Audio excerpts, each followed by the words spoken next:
ಊದುಗುಂಬಳಕಾಯಿ ಹಲ್ವಾ ಮಾಡೋಣ. ಈಗ ಎರ್ದು ತುರಿದು ನೀರು ತೆಗೆದಿಟ್ಟಿರುವಂಥ ಬೂದುಗುಂಬಳಕಾಯಿ ತುರಿ, ಸಕ್ಕರೆ, ಏಲಕ್ಕಿ ಪುಡಿ, ಹುರಿದಿರುವ ಚಿರೋಟಿ ರವೆ, ಹಾಲು, ಗೋಡಂಬಿ, ದ್ರಾಕ್ಷಿ, ಬಾದಾಮಿ, ತುಪ್ಪ, ಕೇಸರಿ. ಈಗ 1 ಸ್ಪೂನ್ ತುಪ್ಪ ಹಾಕಿ, ಒತ್ತಬಾರ್ದು ಅಂತ ತುಪ್ಪ ಹಾಕಬೇಕು ಬಾಣಲಿಗೆ. ಆಮೇಲೆ ಈ ತುರಿದಿರೋ ತುರಿನ ಹಾಕಿ ಆಮೇಲೆ ಹಾಲು ಹಾಕಿ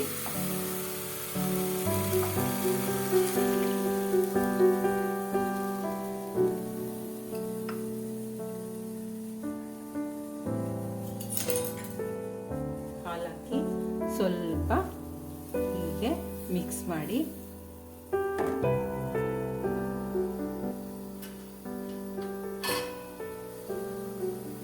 ಐದು ನಿಮಿಷ ಈಗ ಹಸಿ ವಾಸನೆ ಹೋಗೋವರೆಗೂ ಬೇಯಿಸ್ಕೊಳ್ಳಿ.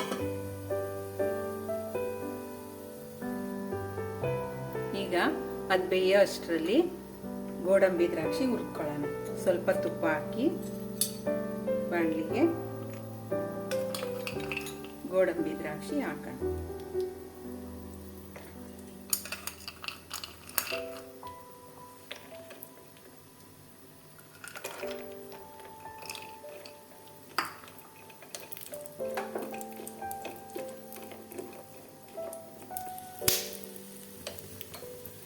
ಈಗ ಗೋಡಂಬಿ ದ್ರಾಕ್ಷಿ ಕೆಂಪಾಗಿದೆ.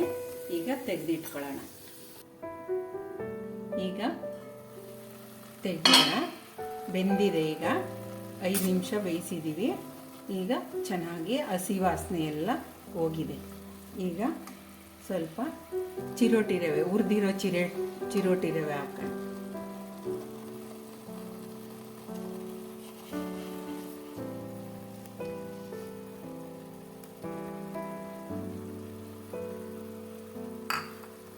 ಈಗ ಸ್ವಲ್ಪ ಹಿಂಗೆ ಎಲ್ಲ ಮಿಕ್ಸ್ ಆಗೋ ಹಂಗೆ ಮಿಕ್ಸ್ ಮಾಡಿ.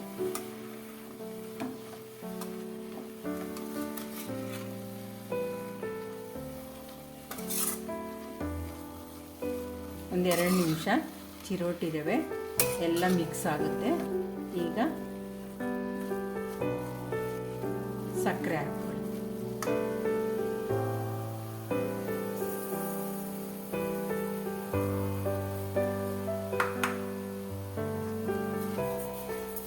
ಸಕ್ಕರೆ ಹಾಕಿ ಎಲ್ಲ ಮಿಕ್ಸ್ ಮಾಡಿ.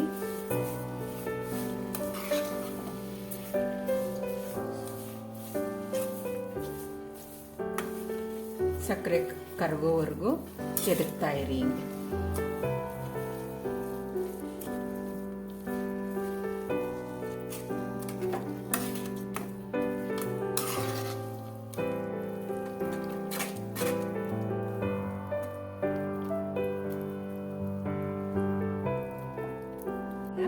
ಸಕ್ಕರೆ ಕರಗಿದೆ.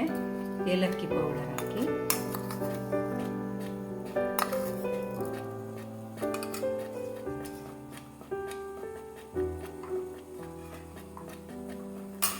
ಈಗ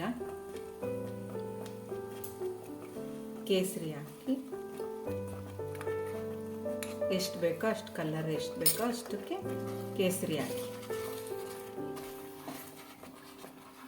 ನಿಮಗೆ ಬೇಕಂದರೆ ಬೇರೆ ಕಲರು ಹಾಕ್ಕೋಬೋದು, ಎಲ್ಲೋ ಹಾಕ್ಕೋಬೋದು.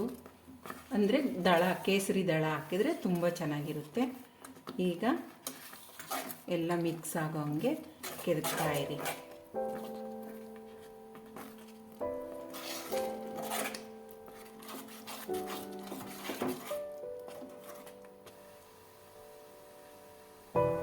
ಈಗ ತುಪ್ಪ ಹಾಕಿ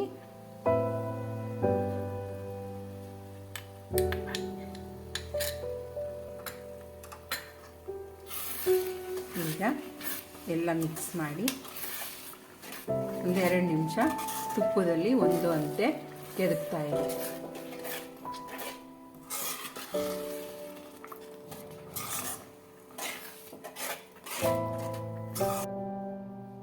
ಈಗ ತುಂಬ ರುಚಿಯಾಗಿರುವಂಥ ಹಲ್ವ ರೆಡಿಯಾಗಿದೆ. ಹುರಿದಿರುವಂಥ ಗೋಡಂಬಿ, ದ್ರಾಕ್ಷಿ ಎಲ್ಲವನ್ನು ನೀವು ತಿನ್ನಬೇಕಾದ್ರೆ ಹಾಕ್ಕೊಳ್ಳಿ, ಗರಿ ಗರಿ ಅಂತ ಚೆನ್ನಾಗಿರುತ್ತೆ.